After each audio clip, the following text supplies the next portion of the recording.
ಇಲ್ಲಿ ಬೆಳಗಿನ ಬ್ರೇಕ್ಫಾಸ್ಟಿಗೆ ಇಲ್ಲಿ ನಾನು ಶೇಂಗಾ ಬೀಜ ಎಣ್ಣೆಗೆ ಹಾಕ್ಕೊಂಡು ಫ್ರೈ ಮಾಡ್ಕೊಳ್ತೀನಿ. ಸಾಸಿವೆ, ಕಡಲೆಬೇಳೆ, ಉದ್ದಿನಬೇಳೆ ಹಾಕ್ಕೊಳ್ತಾ ಇದ್ದೀನಿ.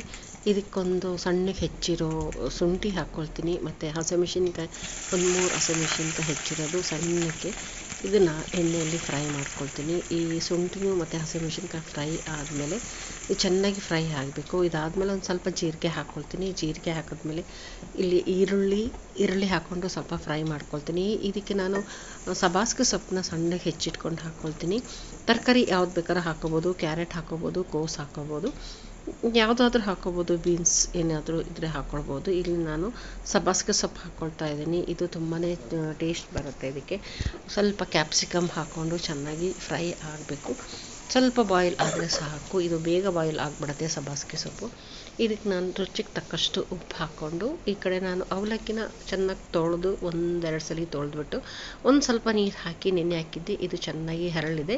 ಇದನ್ನು ಮಾಡಿಟ್ಕೊಂಡು ಒಗ್ಗರಣೆ ಮಾಡಿದ್ರೆ ಸರಿ ಬರುತ್ತೆ. ಅದು ನಾವು ಎಲ್ಲ ಒಗ್ಗರಣೆ ಮುಗಿಸೋಷ್ಟೊತ್ತಿ ಅದು ಚೆನ್ನಾಗಿ ಫ್ಲಫಿಯಾಗಿರುತ್ತೆ ಅವಲಕ್ಕಿ. ಈಗ ಸಾಫ್ಟಾಗಿದ್ರೇ ಇದು ಸ್ವಲ್ಪ ತಿನ್ನೋಕ್ಕೆ ತುಂಬ ಚೆನ್ನಾಗಿರೋದು. ಇಲ್ಲ ಅಂದರೆ ಗಟ್ಟಿ ಆದರೆ ತಿನ್ನೋದಕ್ಕೆ ಅಷ್ಟು ಇದು ಬರೋದಿಲ್ಲ. ಸಾಫ್ಟ್ ಇರಬೇಕು. ಇದು ನಾವಿಲ್ಲಿ ಒಗ್ಗರಣೆ ಮಾಡಬೇಕಾದ್ರೆ ಈಗೆಲ್ಲ ಸರಿ ಮಿಕ್ಸ್ ಮಾಡಿಕೊಂಡು ಇದಕ್ಕೆ ನಾನು ಪನ್ನೀರನ್ನ ಸ್ವಲ್ಪ ಗ್ರೇಟ್ ಮಾಡಿ ಹಾಕ್ಕೊಳ್ತೀನಿ. ಮುಂಚೆ ಎಲ್ಲ ತೆಂಗಿನಕಾಯಿ ಹಾಕ್ಕೊಳ್ತಾ ಇದ್ವಿ. ಇವಾಗೆಲ್ಲ ಪನ್ನೀರ್ ಸ್ವಲ್ಪ ಜಾಸ್ತಿ ಯೂಸ್ ಮಾಡ್ತೀವಲ್ಲ, ಹಾಗಾಗಿ ಪನ್ನೀರ್ ಹಾಕ್ಕೊಳ್ತಾ ಇದ್ದೀನಿ. ತೆಂಗಿನಕಾಯಿ ಹಾಕಿದ್ರೂ ಟೇಸ್ಟ್ ಬರುತ್ತೆ. ಇಲ್ಲಿ ಪನ್ನೀರ್ ಹಾಕ್ತಾಯಿದ್ದೀನಿ.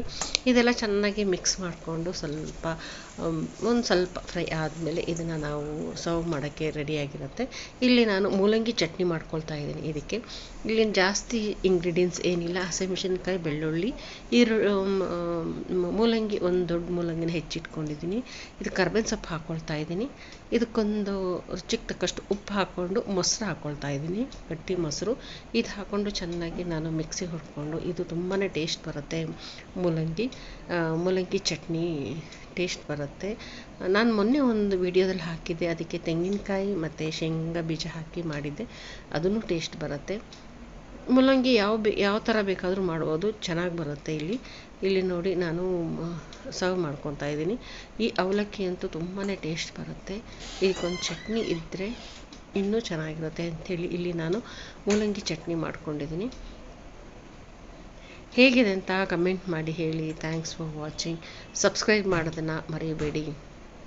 ನೀವು ನಮಗೆ ಸಪೋರ್ಟ್ ಮಾಡಿದ್ರೆ ನಮಗೊಂದು ಸ್ವಲ್ಪ ಮೋಟಿವೇಶನ್ ಆಗುತ್ತೆ. ಇನ್ನೂ ಹೆಚ್ಚಾಗಿ ವೀಡಿಯೋಗಳನ್ನ ಮಾಡ್ಬೋದು. Thanks for watching.